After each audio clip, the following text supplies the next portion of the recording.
Lunch back பண்ணிக்கலாம். சுட சுட சாதம், அதுக்கப்புறம் நல்லா சூடான சாதத்துக்கு கலந்த சாம்பார், அதுக்கப்புறம் பருப்பு ரசம் கொஞ்சம் ஊற்றிக்கலாம். அதுக்கப்புறம் தொட்டுக்கிறதுக்கு கோவக்காய் பொரியல், அதுக்கப்புறம் கெட்டி தயிர் கொஞ்சம் ஊற்றிக்கலாம். அதுக்கப்புறம் தொட்டுக்கிறதுக்கு அப்பளம். அதுக்கப்புறம் இன்றைக்கி சுண்டல் பச்சை பட்டாணி தான் அவிச்சு வச்சுருக்கேன்.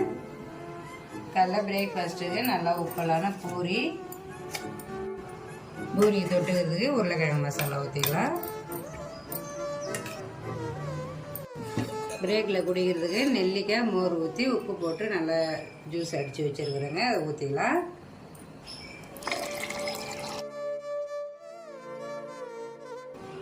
நீங்கள் லஞ்சு பாஸ் வீடியோ முடிஞ்சு நாங்கள் இன்னொரு லஞ்சு பாஸ் வீடியோவில் பார்க்கலாம்.